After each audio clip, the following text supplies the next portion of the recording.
Rebecca? Okay, we're recording. Bill, back to you. Okay, well, that was interesting little digression here.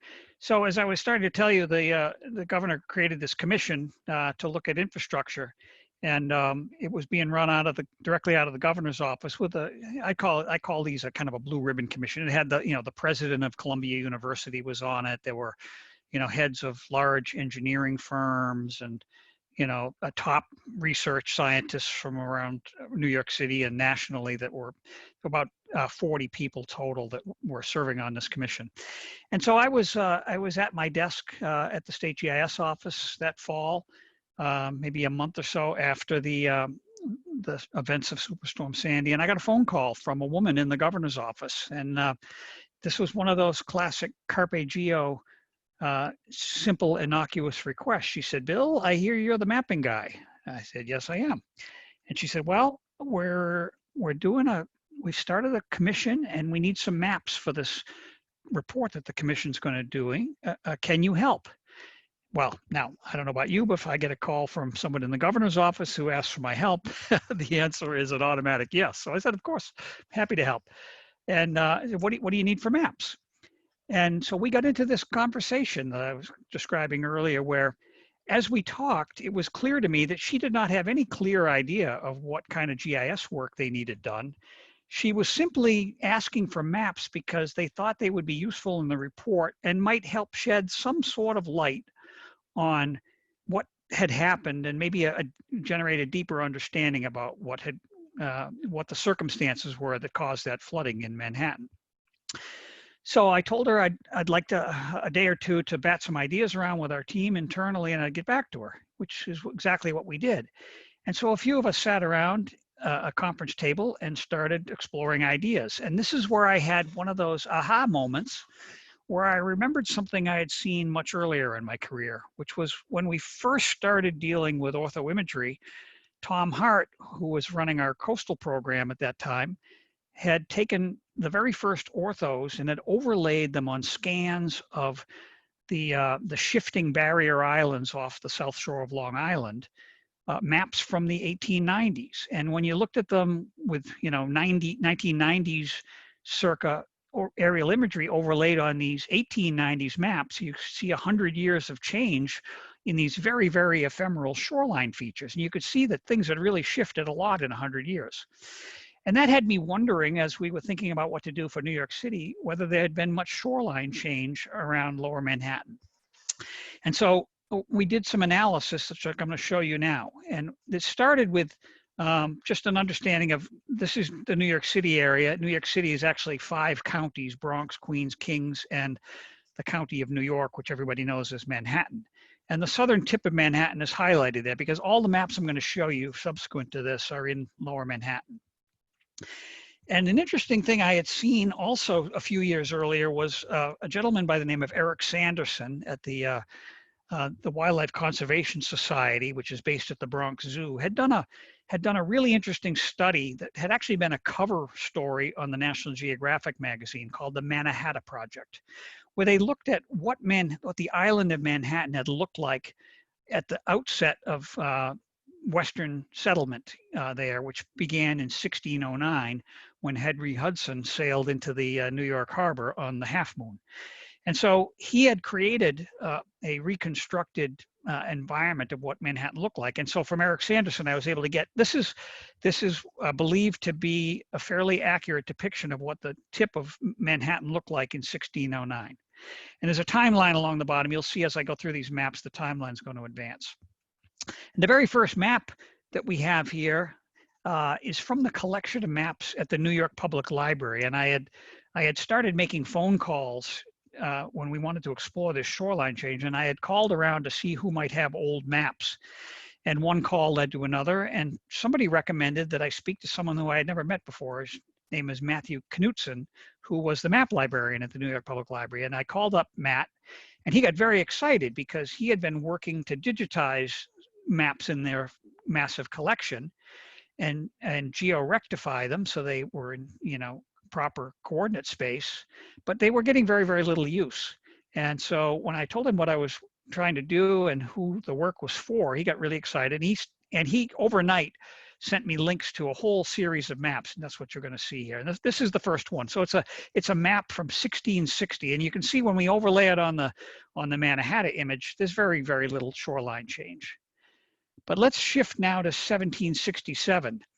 And what I've done here is I've highlighted in blue everything that's changed from the earlier map. And we already see this is before the Revolutionary War in this country, there's already been a lot of shoreline change. And so what explains that? Well, what was actually going on is the natural shoreline was a tidal marsh. It was swampy and sandy and muddy, and all of the commerce coming in and out of Manhattan Island was by ship. And the ships couldn't pull up onto the shore. They had to pull up onto piers. So piers were built out into the harbor. And then as the island started to develop and people were digging cellar holes, or they had oyster shells from harvesting oysters in the bay, or they unloaded ballast from the ships that were used to stabilize the ships, that all got dumped in between the piers. And so all this blue was land that had been created artificially just in the first 100 years of the settlement of Manhattan. And as we go through these maps, you're going to see the light blue takes you all the way back to 1609 shoreline, and the dark blue is just the change from the last map I showed you. So as we get into the 1800s, the city is growing rapidly, and there are more ships coming into the harbor. They are bigger, they draw deeper water, so the piers have to go out further into the harbor to accommodate them. And lots and lots more construction, and so the spoils from digging cellar holes and construction works, it's all getting deposited into the bay around the edges of the island. And so the island is actually growing its footprint. And again, 1860, the eve of the Civil War. And by then, the city actually created an ordinance that limited the length of the piers, and that's what that black line you see around the edges. That's the maximum pier length line from the city ordinance. And so all the piers go right out to the limit, and more ships and more filling going in. And in 1924, this is really interesting. You think aerial photography is fairly recent, but the Wright brothers made their first flight in 1903, and by 1924, the city engineer was actually able to commission a set of aerial photos taken of all of the city and then been stitched together into a mosaic. And so here we have actual photography of what it looked like and we see more expansion from the last map. And then finally, up to 2011, and we can see now the full magnitude of what all that landfill had done. So the island went from fairly narrow, less than 1/3 of a mile across near the bottom tip, to 8/10 of a mile. It picked up a 1/2 a mile of new land in 400 years. And that was a really big surprise.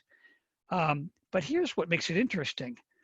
When we overlaid the storm surge data from the flooding that happened in Lower Manhattan, we can see that the storm surge, which is in yellow here, overlays almost perfectly on the man-made areas that were added to the natural landscape of Manhattan.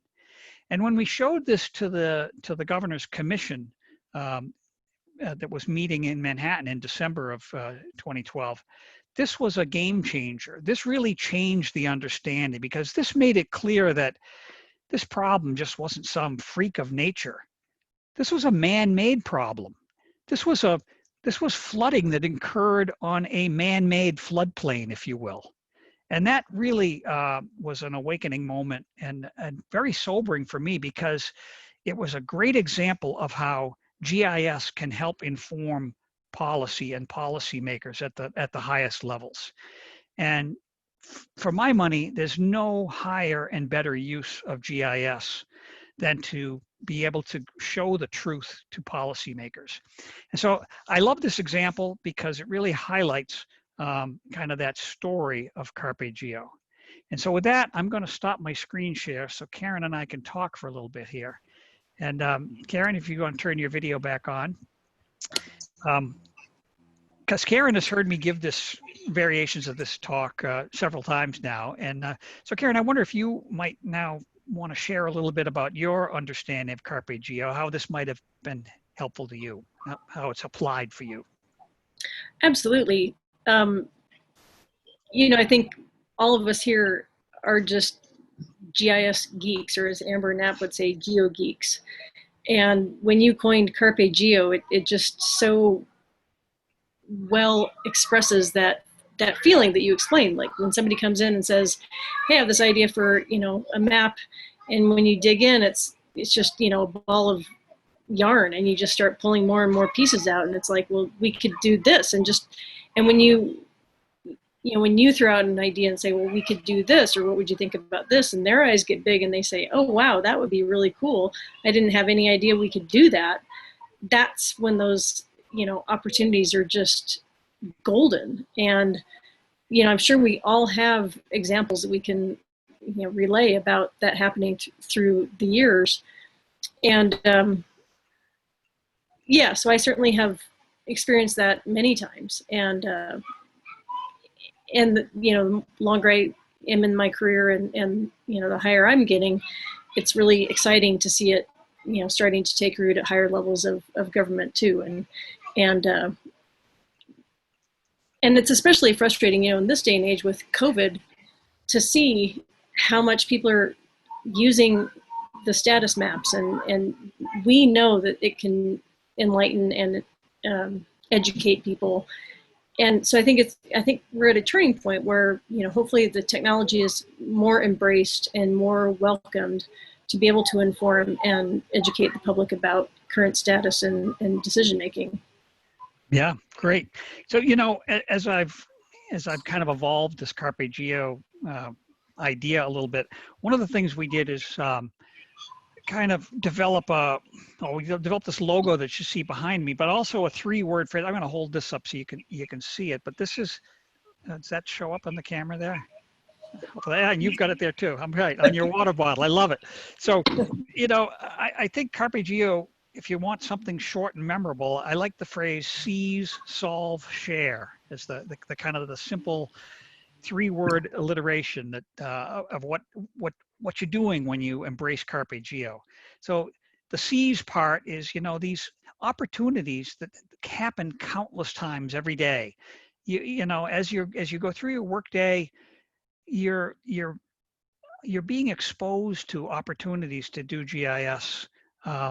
And very often it's just a matter of following through, asking some follow-up questions. And I'm going to ask you to tell a story in just a moment here, Karen. I know you'll know which story I'm talking about in just a minute here. And it's about seizing an opportunity here. And then this process of solving the problem, being that explorer, trying out some ideas, being willing to make mistakes that get you to an interesting outcome, maybe a surprising outcome. And then when you have that result, sharing it widely. I mean, I think people in the GIS world really understand at a deeper level than a lot of the other realms of business and so forth that I see about the importance of sharing your ideas. So you share your methods, you share your data, you share the techniques and the procedures. You promote these things to get the maximum value out of them. So seize, solve, share, I think is a great way to remember that. So Karen, I know there's a little story that you know because you lived it, about an opportunity that happened at one of the NISJIC conferences. I was going to give a keynote, well, not a keynote, a presentation about something, and at the last minute, literally the day of travel for me, I was packed and ready to go, and my travel approval was canceled. And I the very next morning I was supposed to be giving this presentation at the conference. And so, Karen, you can take it over from there. Okay, thanks. So, yeah, it was my first conference in 2013, and I get there, and I hope everyone can hear me well because it seems like my video is delayed a little bit. Everything good? Yeah, we can hear you. Okay.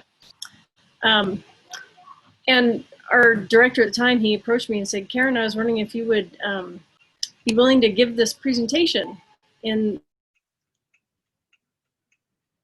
travel approved, and it's called the GIO Academy.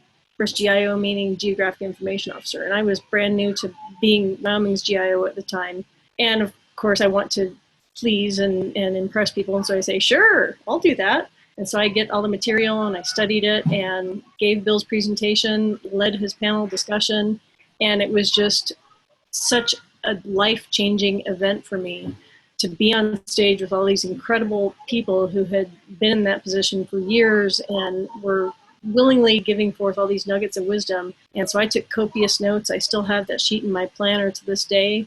And it was just amazing. And it was just humbling for me to be there and get all these nuggets and lead that discussion. And, you know, it went off well, but were it not for Bill travel being denied at the last minute, I wouldn't have gotten nearly as much out of that opportunity as I did out of that moment. So it was really transformative.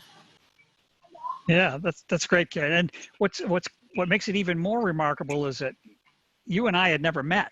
I didn't know you at all. And in fact, when I learned that I couldn't travel and I communicated to the conference chair about that, Bill Burgess of NISJIC said, I'll find somebody. Don't worry, Bill, I'll find somebody to give the presentation for you. And then Karen actually called me up and said, I'm going to be giving your presentation in a few hours. Can you tell me what I need to say and be ready for? So it was a great example of seizing that opportunity and stepping in and achieving a good result. So I think that's great. Thank you.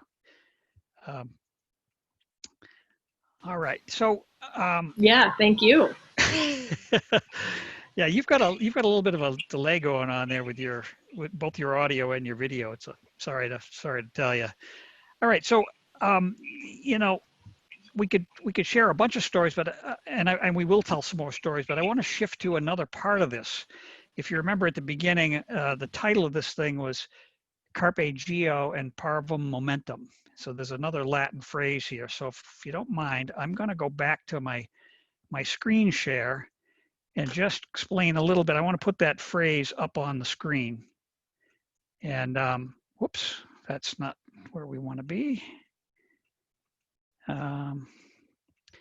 Okay. Well, actually, I guess I'll use this for a moment here before we go on. So this Carpe Geo seize, solve, share. There's it tends to follow a nice little pattern here, which I think this is a worthwhile little diversion. It'll take about 2 minutes. But so this concept of a virtuous circle is not anything I created. This is an old idea. It's really about something that feeds upon itself for good outcomes. So in the GIS context, you know, you present GIS to somebody that hasn't seen what GIS can do before. And in this case, you might even recognize that little example if you squint at your screen there. That's the Joseph Menard depiction of the Napoleon March on Moscow that's become quite famous as a really excellent map graphic. So you give them a new GIS use. Maybe they've only seen their data in tables and charts previously, and seeing on a map generates new insights.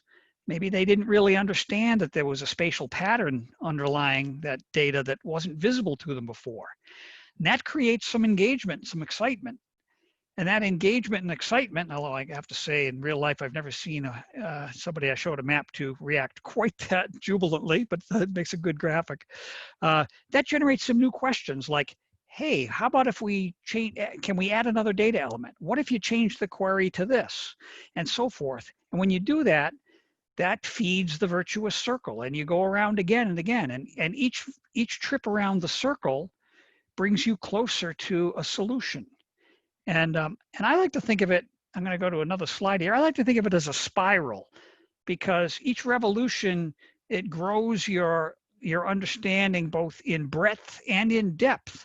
And so I got a little animation here about this virtuous circle, how it kind of spirals and takes you upward. So that's the pattern with this seize, solve, and share. And so I'm glad I had got out of order here and could show you that.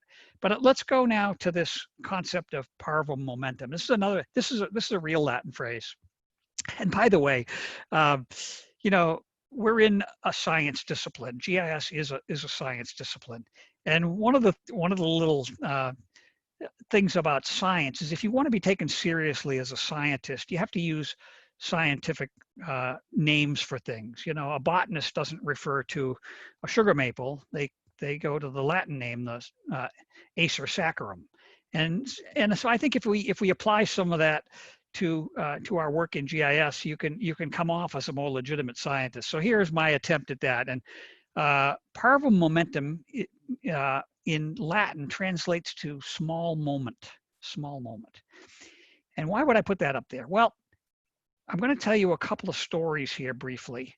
Well, I'm going to tell you one, and then we're going to go back to Karen, and Karen can share one too. But the first story I'm going to tell you is when I was about midway in my career, and we had started up a state GIS office, and we had begun to do things like we had created a clearinghouse website to post data to be available to everybody.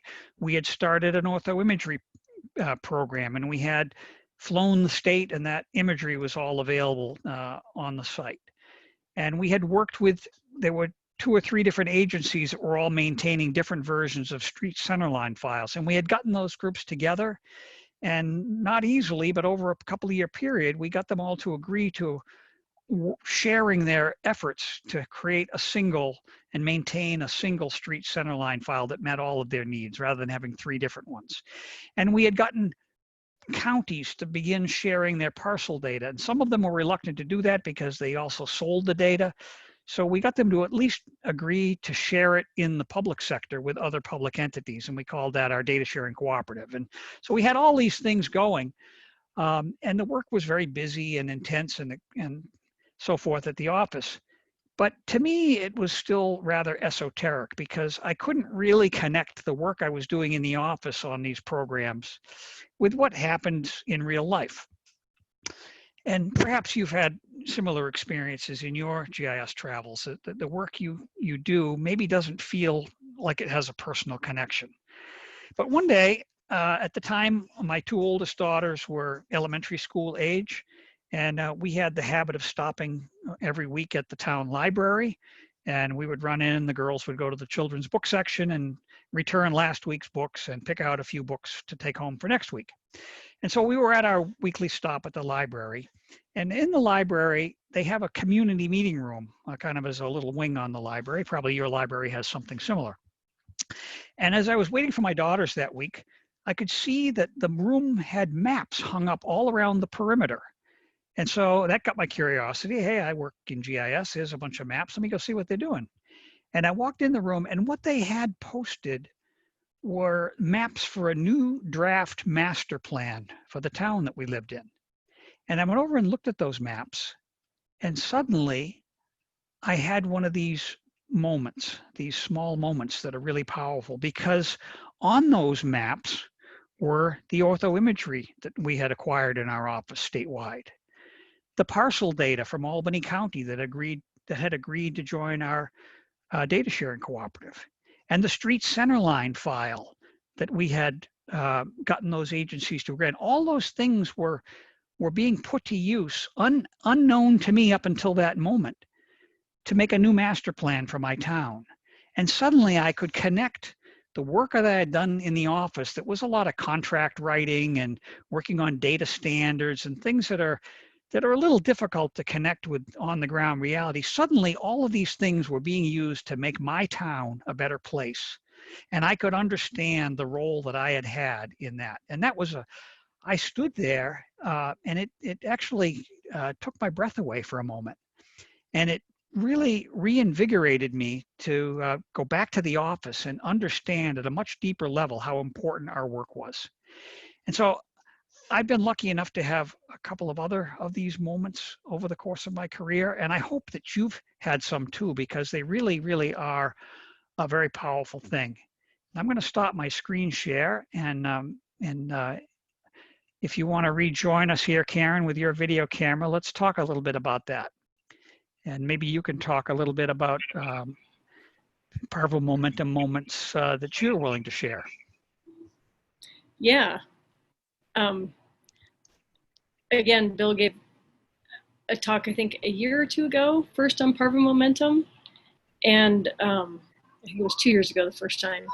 And again, just the emotional tie to so many of, so much of what we do. And again, your example of the maps on the wall in your library is a great one.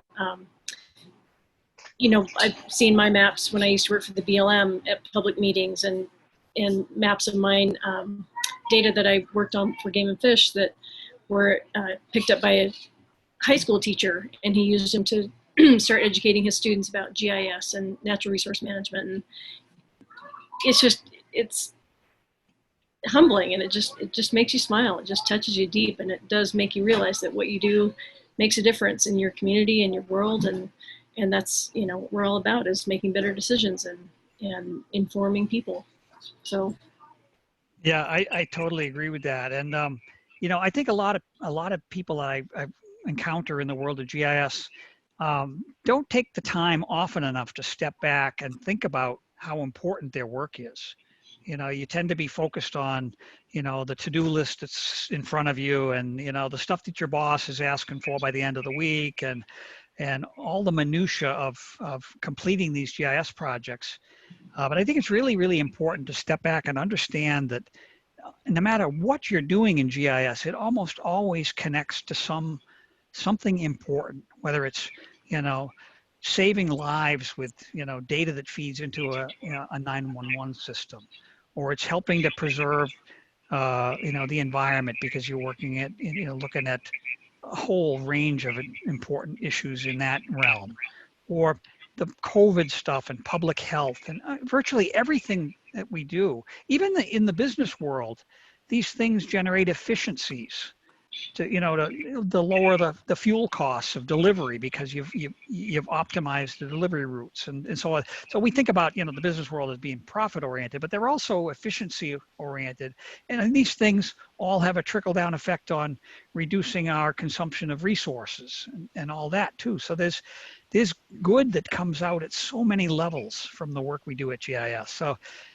I think part of my mission as a Carpe Geo evangelist is to help people understand the importance and to inspire them about the work they do. So Karen, maybe you could talk a little bit about, what's inspired you, what got you into GIS, what's kind of sustaining you in GIS? thanks. So, little known fact, I actually started off my career as an archaeologist. And so, out doing field surveys and recording sites. And that was when I first discovered my affinity of drawing maps. And so I was always the person who could best draw the site map showing the site boundary, and draw the topo lines of the lay of the land around the site, and have it actually look like where we were. And so that was pretty cool. And again, I was just always the designated site map drawer. And then I started working for the BLM in Pinedale, and that was when I got exposed to GIS and GPS technology. And our state historic preservation office had a site digitizing protocol, and that was how I learned GIS. And I just fell in love with the technology and ditched being an archaeologist and went full bore into GIS, because it was just, I loved it because I got to learn something about all the resources that we managed. And so, to your point, I think in Wyoming we have such a tie to the land because of our natural resource management. I can't tell you how many times I was able to show we have data for a sage grouse lek in this location, or within this buffer of an oil and gas well, so you can't put your well that close because that lek will be destroyed. And again, it's only because of good data that you can justify those decisions. Yeah. So did that for a long time, and then it was only a few years ago that I realized the whole impetus of this, of my mentality about geography went back to my dad. He was a navigator. When I was a little girl, he was a navigator for the Wyoming Air National Guard. And so he would come home from his trips with his flight charts, and most of my presents were wrapped in the flight charts. And I would unwrap the present and then go off and study the map.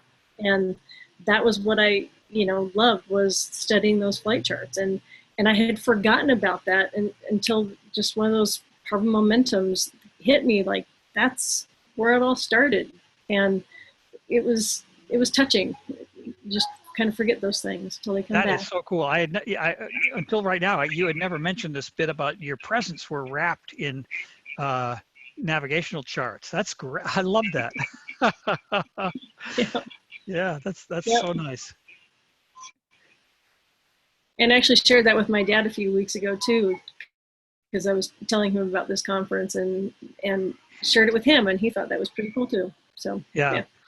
Yeah. You know, one of the things I find so interesting is that, you know, none of this is a solo journey. You know, GIS is a shared activity, and you're not gonna achieve any success solo. It's all about, you know, having a network of colleagues and you know, cooperating with others and sharing methods and data and results and at least in my journey over these years, that's what I've come to appreciate more than anything else is what a great group of people that seem to be attracted to GIS. And you know, I guess at this point I could tell another story, another Parvum momentum story. I think you may have heard this one before about Les Merkline. The guy that I showed you a picture of him, he was the one that was running the mapping program at the DOT when I started, and I wasn't even sure that I was going to stick it out even for a year. But you know, his goal was not to just do decent work. His goal was he wanted that to be the best mapping program in the United States. I mean, he told us that. You know, it was like whatever we did, he wanted to work to the highest standards. And I had absolutely not expected that in government. You know, nobody in my extended family growing up worked in the public sector. And I think it's probably typical of my family upbringing that we took a dim view of people in the public sector as probably lazy and overpaid and, you know, uninspired.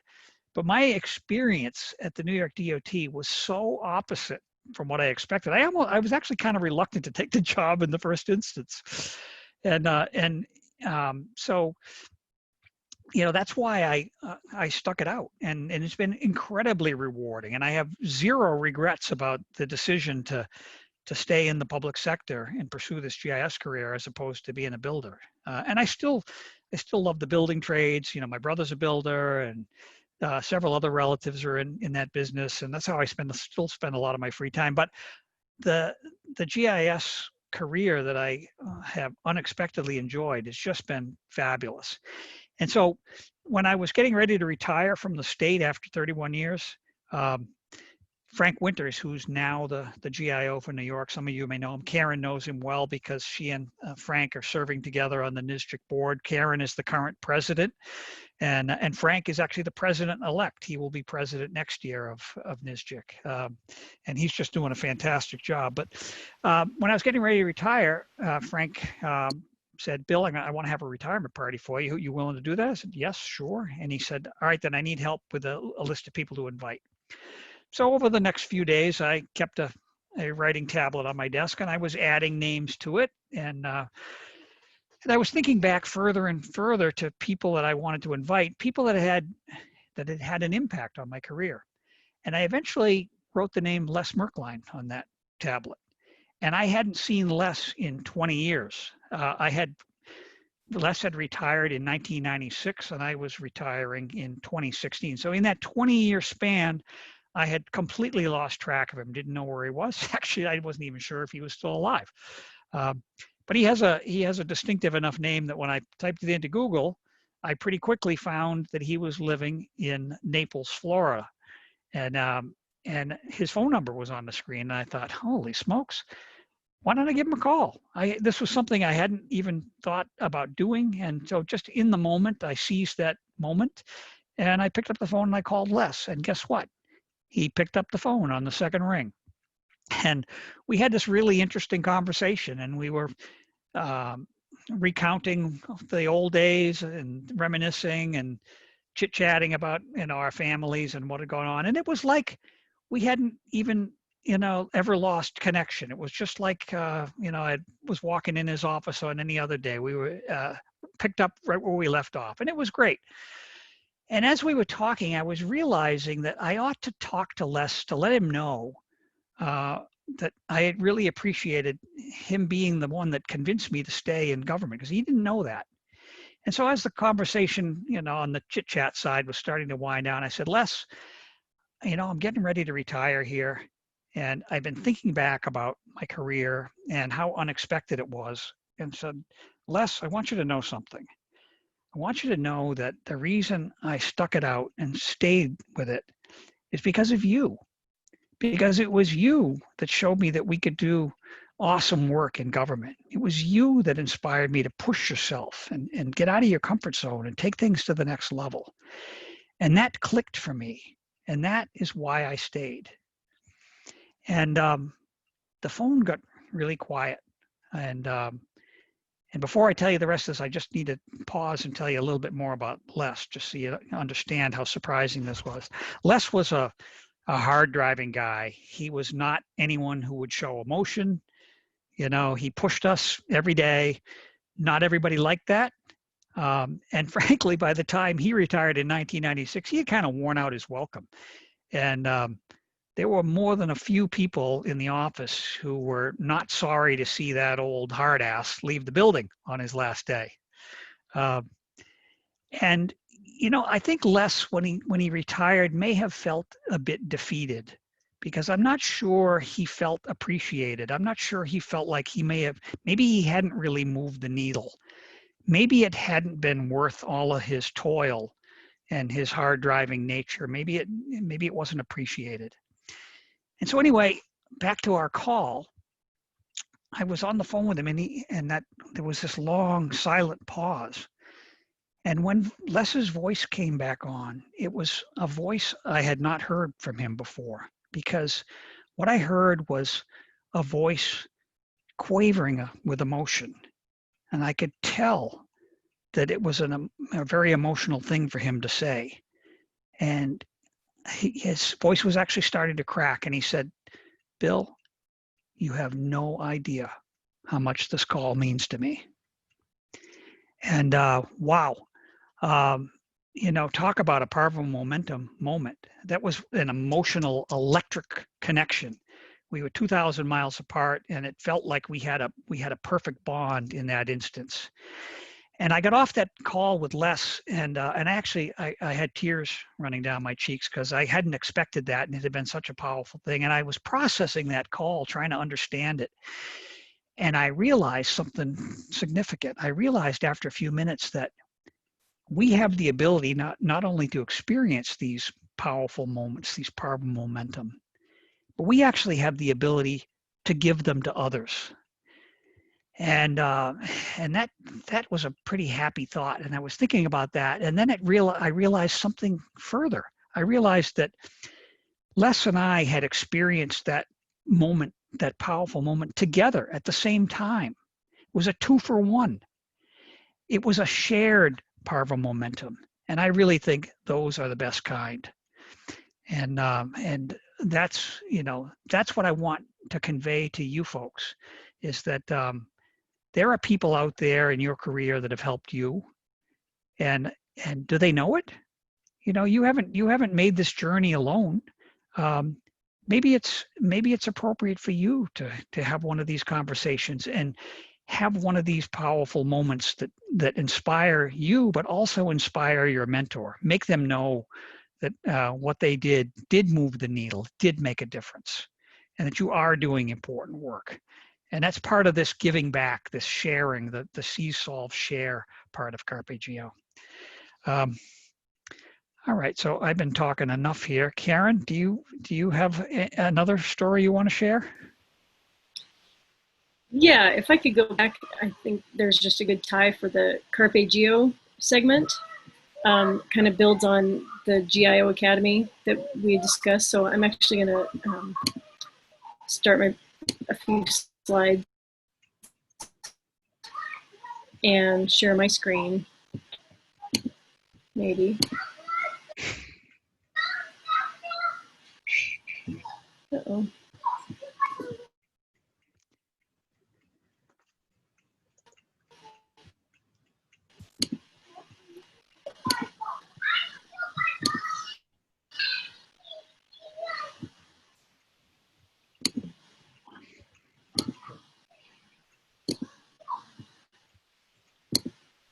Okay, can you guys see that?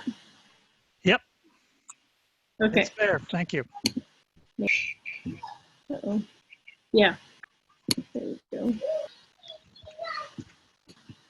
Okay, can you guys see that? So I'll be brief, but this is my little story about Carpe Geo and cheatgrass, which I realized cheatgrass goes well.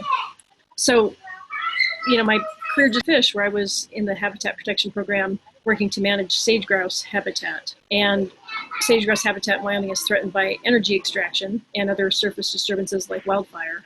And what you're seeing on that top left image is the Jonah Field, what it looked like in its heyday of development, where there used to be thousands of sage-grouse. And, you know, what happens is ground gets disturbed, and reclamation is the key to getting it back to being functional habitat.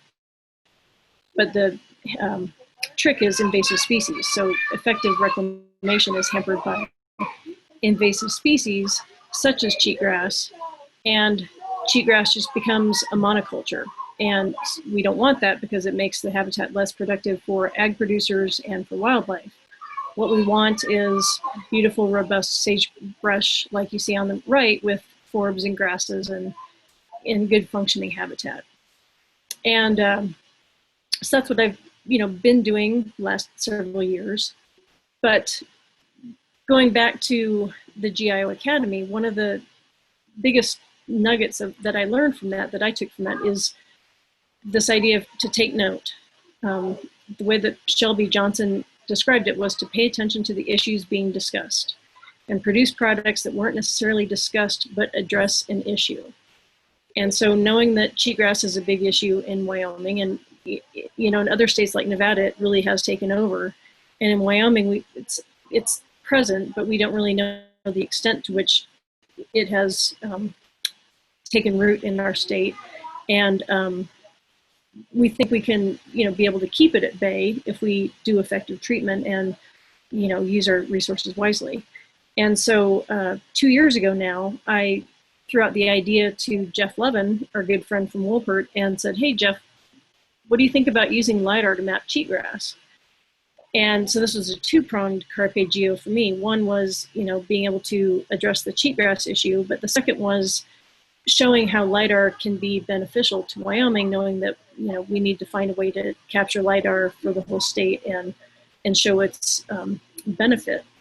And so, unbeknownst to me, right before I had thrown that idea out to Jeff, the same idea had been thrown out by Representative Liz Cheney's staffers. And so Wolpert took it upon themselves to try it out. So they have been capturing imagery along with LiDAR, and when you're going to find out more about this in their presentation next Thursday, don't miss that. But so they're trying it out. They're doing their own Carpe Geo by sea. And so, what Carpe Geo at work has been for me is to find the common goals and connect those dots. So the common goal of knowing the current extent of cheatgrass and wanting to get the most out of our LiDAR data, and connecting the dots between Wyoming Game and Fish, Department of Ag, weed and pest districts, oil and gas companies, sage-grouse management, and pulling all those people together to leverage those relationships to get something done, to try out a pilot project, to test out the technology, and to see what we can do to, again, inform better decision-making from our state, and then to communicate, to share those results, to share the ideas, which I think just builds momentum. And again, you never know what you can accomplish if you don't try. And so as I typed up those 4 bullets, that seemed to me to tie perfectly back to the Seize, Solve, Share of Carpe Geo that Bill evangelizes. So that's just an example of how I put Carpe Geo to work in Wyoming. And so yeah, again, you'll learn more about it next week, but it seems very promising, and hopefully it produces some good results. And that's a little baby sagebrush. So with that. Yeah, that's great, Karen. I really like that, because it's it's kind of some cutting edge applications of remote sensing to, use that combination of imagery and LiDAR to identify the cheatgrass and really work on an important Wyoming environmental problem. So that's great. I love that. You know, I'm going to tell you another Carpe Geo example without any graphics here, which is during this COVID-19 pandemic, you know, a lot of GIS people have really stepped up to help contribute to an understanding of the pandemic and, you know, helping launch state portals and maps that depicted what was going on with where testing was available and the spread and efforts to contain the spread and all of those things that really lend themselves to map analysis, spatial analysis. And our company, like many others, was looking for a way to help. And one of the ideas that someone inside our company had was thinking about the food pantries that were delivering food, that are continuing to deliver food to people shut in from the pandemic.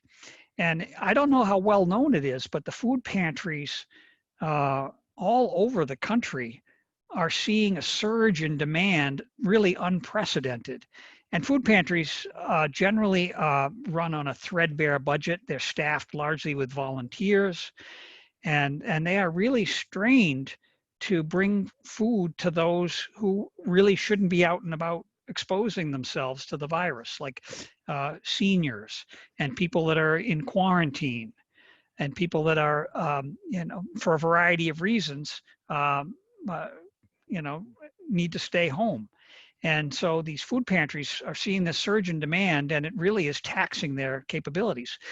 And so a small group in our company thought about this, and they thought maybe we could develop an application that would help them be a lot more efficient with their food deliveries. And so we actually built an application. It's called Bring Food, one word, Bring Food. And if you want to go online, you can find the website at bringfood.care. I love that URL, bringfood.care. And we're offering it for free to any nonprofit that wants to use it to improve their food deliveries. And from a geospatial standpoint, it's very simple. What it does is you start with the list of addresses that you want to deliver food, which many of these food pantries have been just working with spreadsheets. You know, they just have lists of places, and somebody with some local knowledge tries to figure out how to group things on the list and hand these lists to their drivers, their volunteers, to go deliver the food. Well, so the step one in this process is to geocode the addresses. And then step two is to apply a clustering algorithm to group addresses that are near each other. Again, a classic spatial problem. And then once you have these clusters with a reasonable number of addresses that might correspond to each volunteer delivery person or driver, then you run another algorithm that puts them in the most efficient order and generates driving directions. So instead of handing these drivers at these food pantries, you know, just an unsorted list of places to deliver and hope for the best, we're able to give them the most efficient route for all of those stops in their delivery cluster. And this has been really a game changer for the pantries that have started using it. One of them told us that, you know, what they used to spend hours trying to do to make things work, it took a matter of minutes. And they're able to use their driving volunteers much more efficiently and help meet that demand without exceeding their capacity with the number of volunteers. So again, just another great example of an opportunity that presented itself as a result of the pandemic, solving the problem with geospatial technology, and then sharing it and promoting its use. So this is the pattern. This is the seize, solve, share pattern, and I think that's what it's all about. So Karen, maybe you want to rejoin us here. Yeah. So looking at the clock, I think we should go to the survey and touch on some of those questions that people submitted. Right, I love that. So again, we're trying something new here. You know, rather than this being just a monologue kind of a presentation, we had that site up asking people to submit ideas that would give us something to talk about that would get you involved in this conversation as well. So let's go ahead, Karen, surprise us. What do we got? Oh, you're muted. You got to unmute. Thank you. Love that. Much better. So Margot Berenson submitted one, and Margot is a research scientist at WYGISC, the Wyoming Geographic Information Science Center. And sorry, let me actually pull up that survey. Her question was, basically, she teaches classes at WYGISC and to college students. And so she gets to introduce GIS here and there. And it's always, you know, last minute or kind of, you know, an afterthought. And so let me, again, sorry, I didn't have this pulled up. So her question was, wait for it. So she says, I teach an introductory class in geospatial information and technologies at UW that fulfills a computer science requirement for many majors, which means for some students who take my class, this may be their only exposure in college to how geo can be used to help the world in so many ways. So I take this opportunity every semester very seriously. I love this idea of Carpe Geo, doing great things with GIS, and hope to collect more examples to share with my future classes from this keynote and the conference in general. If the organizers are interested, I can share some of my interesting ideas my students have shared with me that when I challenge them to apply geospatial info and or teach ideas to solve problems that are relevant to them. So I think the idea is, you know, how do you get that fired light under students with such a brief opportunity? So thank you, Margot, for submitting that. And so I think the idea of being able to spark an interest in GIS with your students is fantastic. And it could very well be that one or two or more of this group this could be a turning point, that they would then be interested enough and inspired enough to pursue a career in GIS. You know, like I know in my own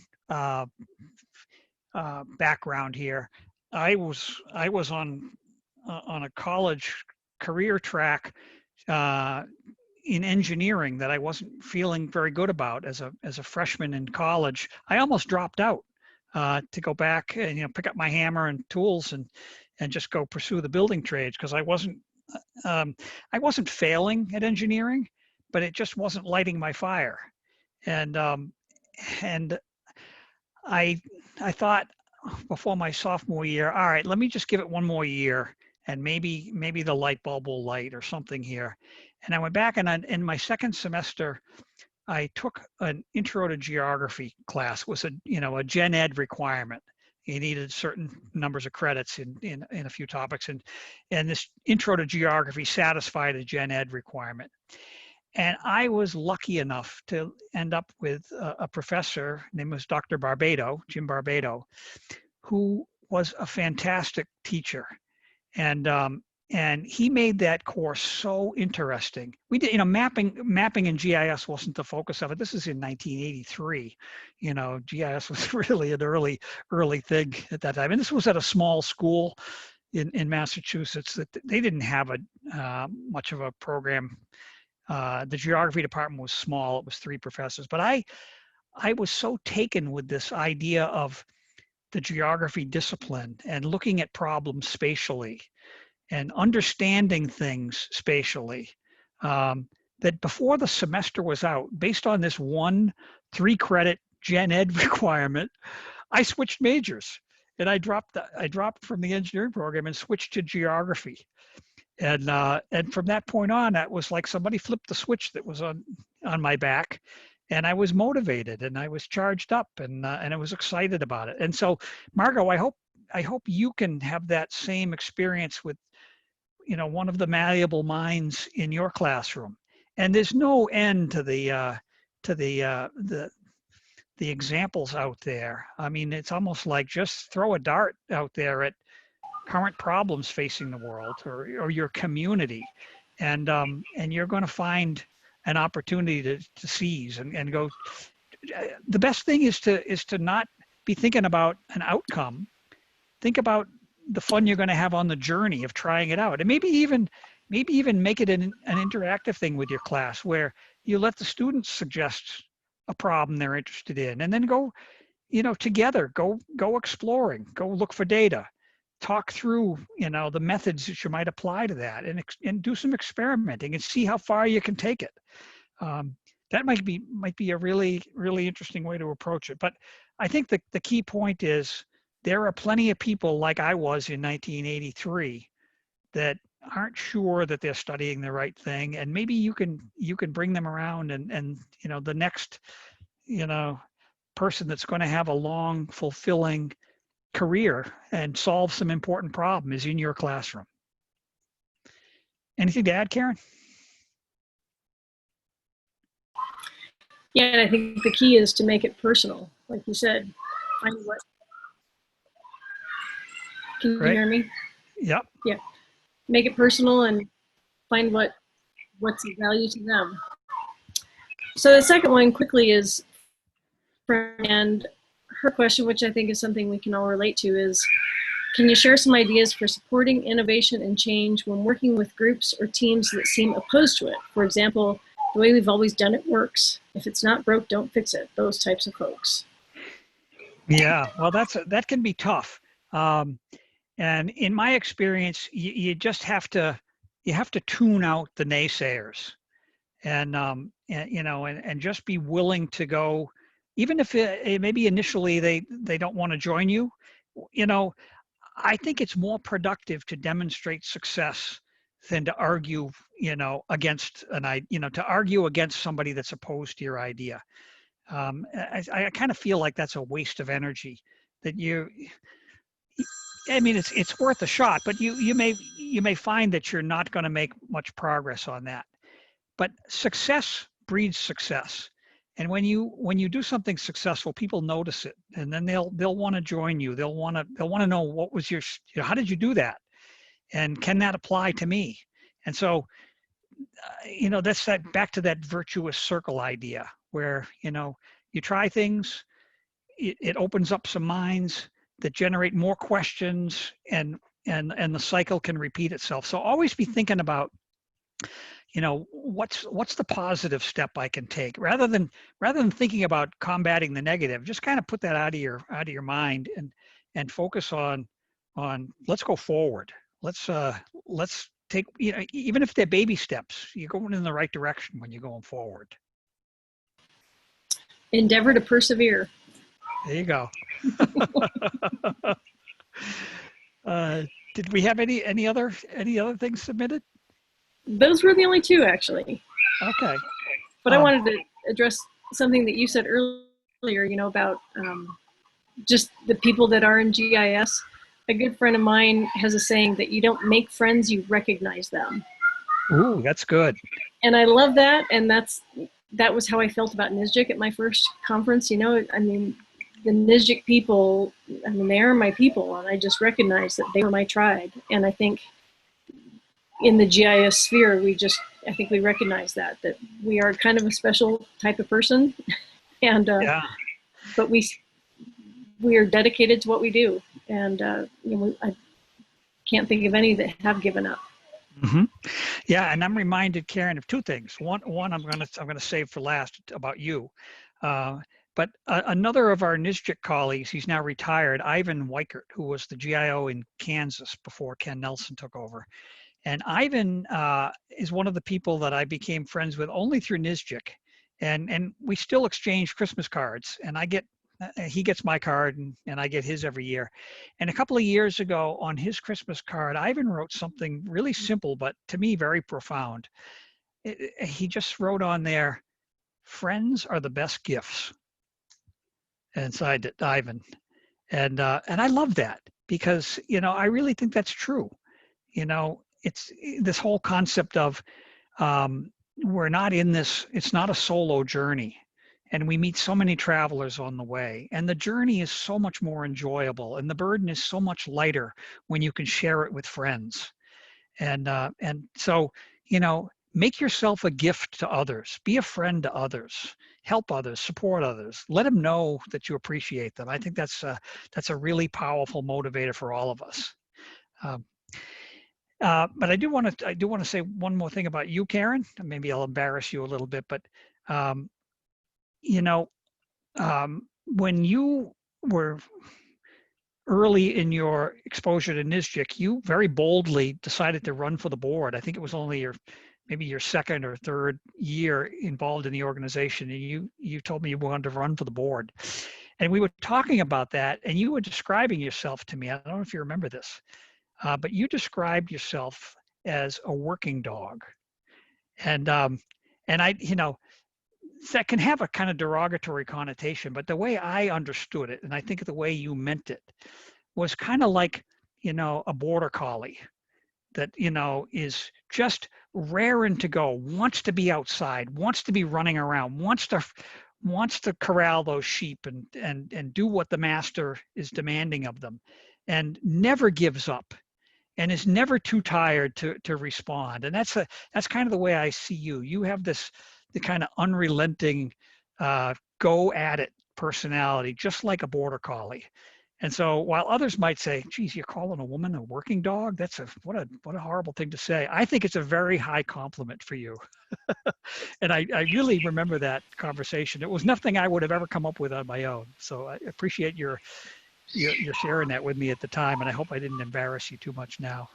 No, not at all. And so at the time, my supervisor was a dog trainer. So everything in the office was about dogs, it was talking about, and different kinds of dogs. And so that was where that came up was, they're working dogs and they're lap dogs. And, and you are definitely not a lap dog. I'm a working dog, yeah. Yeah, so. Wonderful. Yeah. All right, well, it looks like we are about at the end of our time here. And I can't tell you how much I've enjoyed this. This has been kind of fun. And I hope those of you that joined today, maybe throw some comments on the chat box. Just let us know, or however you want to do it. Give us some feedback, because this is the first time we've tried this more conversational format, and feedback is so important. And either we're either on the right track or we're not. But let us know. So I think we're going to be doing more of these virtual things, and I want it to be fun. All right. Yeah, and in our last few minutes, I neglected to give a plug for our ending keynote, or EndNote speaker. That's Brandy Rank with the City of Thornton. And that presentation is on Thursday, August 21st at 10 o'clock in the morning. So please make sure you also attend that one and join all the rest of our trainings and sessions. And I would, on behalf of everyone, just thank Bill so much. This wasn't our first preference, but we adapted and overcome, and I think it turned out really well. And I just appreciate your willingness to make it special and be here with us today. Let's see, we do have one. Please give us your feedback. Okay. Oh, my pleasure. Thank you all. Thanks, everyone. We'll see you next time. Hopefully tonight at the social. Hope you enjoyed it. Take care.